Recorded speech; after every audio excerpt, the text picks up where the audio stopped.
Há algum tempo hesitei se deveria abrir estas memórias pelo princípio ou pelo fim, isto é, se poria em primeiro lugar o meu nascimento ou minha morte.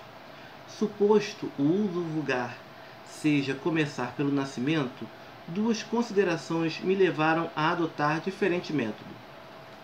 A primeira é que não sou propriamente um autor defunto, mas um defunto autor, para quem a campa foi outro berço.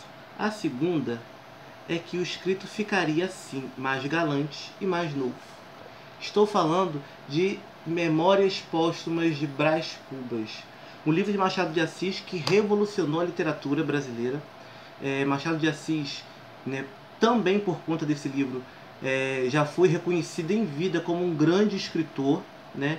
Esse livro é vamos botar aí, dos 5 melhores que eu já li na minha vida, tá? Tá entre os top 5. Depois eu vou fazer um vídeo aqui dos top 5, né, da minha vida literária. É um dos melhores livros escritos na nossa língua. E não tem nada nesse livro, não tem um aspecto literário nesse livro que não seja novo, tá? Machado de Assis, ele revolucionou a nossa literatura, né? Eu diria até que a literatura mundial, com Memórias Póstumas de Brás Cubas. A meu ver, Machado de Assis fez uma grande crítica, tá, à burguesia, aos ricos e ignorantes da sua época, né? Brás Cubas ele vive na primeira metade do século XIX. O Brasil tornou-se Reino Unido a Portugal e Algarves, e depois o Brasil vai se tornar um império.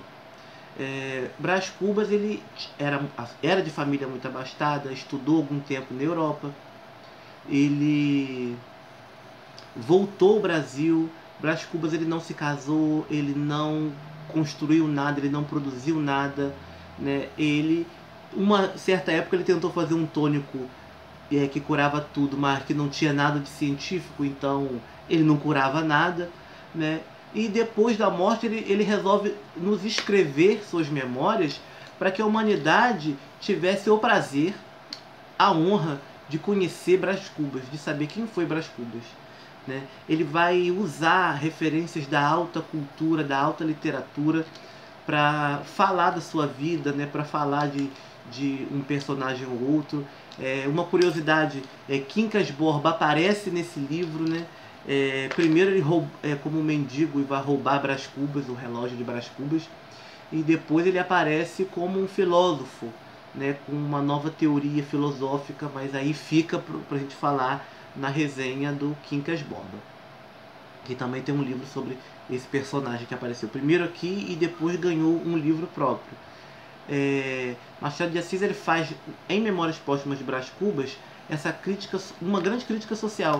Ele vai falar dessas pessoas que nada fazem, muito têm, nada produzem, pessoas que são como Brás Cubas, egoístas, mesquinhas, egocêntricas, né? Pessoas que acham que são grandes seres humanos, grandes pessoas, e no fundo não são nada.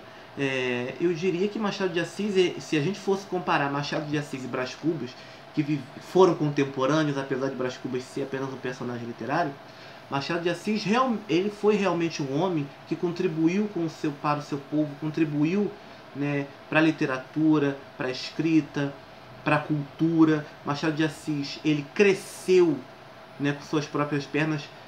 Algumas biografias dizem que ele estudou, né, frequentou a escola, mas não foi muito tempo, né? Então ele foi um homem, ele era negro, epilético e gago.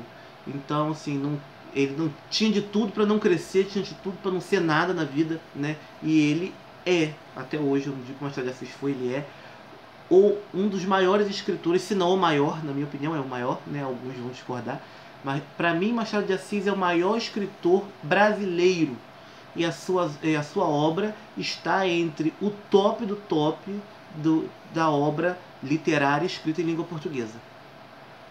Voltando a Brás Cubas, né, ele vai nos narrar sua vida da morte ao nascimento, né? Ele vai usar de muitas referências culturais de sua época, coisa que não é nada demais, porque quem tinha muito dinheiro conhecia de arte, de música, de filosofia, das óperas. Então, alguém falar disso na condição social que ele era. Não é nada demais. E que ora pode nos enganar. A gente pode realmente acreditar que Brás Cubas ele foi um homem muito culto, muito interessante, muito importante, mas isso é só na mente dele. Eu não digo nem que ele tenta nos enganar. Ele está enganado a respeito de si próprio.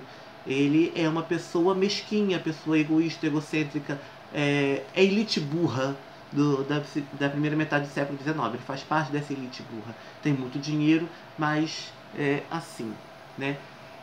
Então, a meu ver, né, esse livro não fala do cotidiano, não é um romance que vai contar a vida da população brasileira no século XIX, mas sim fazer essa crítica a pessoas brancas, a pessoas ricas que eram inúteis, eram fúteis. Né? Para mim, esse foi o grande recado de Machado de Assis. Né? O livro é muito engraçado, a gente sente aquele arzinho de deboche que é próprio do Machado de Assis nesse livro, e tem outros, mas esse aqui está bem assim na cara, aquele ar de deboche. Ele deve ter escrito esse livro, né? Não sei se ele escreveu pensando em alguém, mas ele certamente escreveu rindo muito, gargalhando muito, porque é realmente uma crítica às pessoas ricas e burras. Gente, para quem não leu, vale muito a pena ler Memórias Póstumas de Brás Cubas. Né? Alguns vestibulares cobram, alguns professores de ensino médio cobram essa leitura. Não vou falar que é uma leitura fácil, né? O meu primeiro contato com esse livro não foi fácil. Eu não o li na primeira vez, nem na segunda e nem agora.